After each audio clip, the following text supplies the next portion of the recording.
นก็คือว่าเนาะเปิดทับมิตรกับเจ้าบ่ค่อยจะปานได้เนาะแต่ว่าเปิดต่อไปกับเจ้าก็มีความรู้ความสามารถขึ้นมานิดนึงอ่านได้เขียนเป็นอย่างเนาะ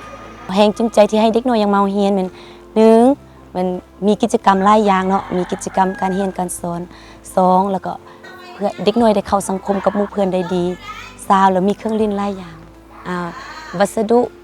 ที่จะมาให้เด็กน้อยเล่นเป็นวัสดุสิ่งใหม่ๆแบบธรรมชาติที่อยู่ในเฮือนหรือว่าในที่ท้องถิ่นเนาะตามบ้านตามเฮือนหรือว่ามันจะมีเกณฑ์พืชเนาะจะเอาเข้าบกก็ได้เข้าเปลือกเกณฑ์พืชก็ได้แล้วก็มักหินก็ได้สามารถเอามาประดิษฐ์สร้างเป็นวัสดุแล้วก็เรียนการสอนได้อันนี้มันมาจากธรรมชาติจากอันเมื่อก่อนที่บ่เคยเรียนได้ไปฝึกอบรมมาแล้วก็ได้รู้หลายอย่างเอาความรู้ใหม่ๆเข้ามาแล้วก็มาสอนให้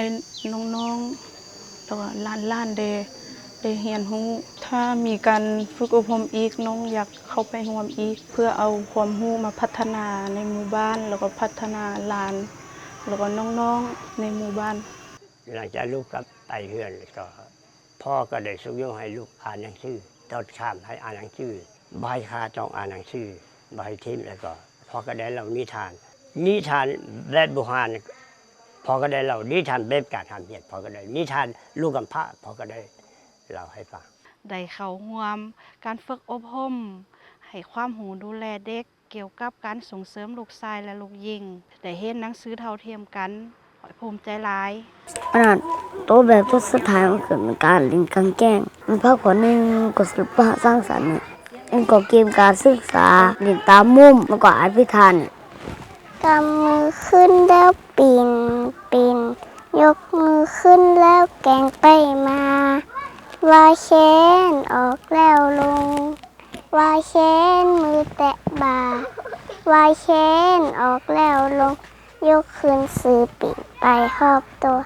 ยกขึ้นซื้อปีกไปหอบตัว1 2 3 4 5 6 7 8 9 10mình hấp rồi mình cháu luôn cái đây mình hấp rồi mình của này của trước bé cháu bé quay ở bên này thì bé bên này bé lũ bé bên này là sư bé sư ở tiểu lũ này thì tụi cái nó hỏi tụi cái nó thì tụi cái thế tụi sẽ khổ đua vậy thế thì nè đây là la tao thì tụi chỉ khỏi thì gầm họ tao vậy thì tụi cái nữa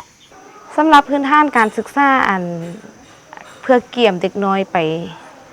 ห้องป .1 โดยเฉพาะแม่นเด็กชนเผ่านี่มันมีความสำคัญหลายเพราะว่าข้าเจ้าเป็นนักเรียนชนเผ่าแล้วจะเว้าภาษาลาวบ่ค่อยได้ดีฉะนั้นเพิ่นจึงเอากิจกรรมตัวนี้เข้ามาช่วยเพื่อฝึกทักษะให้เด็กสามารถอ่านได้เขียนเป็นสามารถเว้าภาษาลาว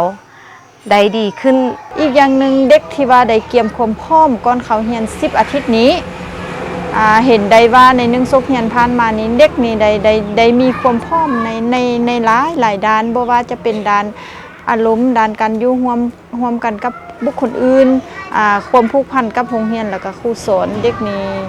มีพัฒนาการที่ว่าจากจุดที่ว่าเคยเงียบๆอยู่คนเดียวเนาะมาเจอหมู่แล้วเฮ็ดให้เด็กมันมีความกล้าสามารถสื่อสารกับบุคคลอื่นได้เช่นว่าเวลาเฮาพบเขาเจ้าก็จะเว้าว่า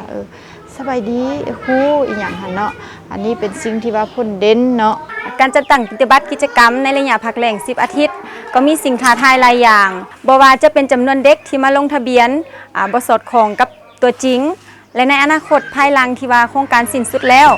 ถ้าเป็นไปได้พวกเฮาก็อยากสืบต่อจะตั้งปฏิบัติกิจกรรมการเตรียมความพร้อมในระยะพักแรม10 อาทิตย์นี้ต่อเพราะว่ามันมีความจำเป็นหลายแล้วก็มีผลดีต่อกับเด็กน้อย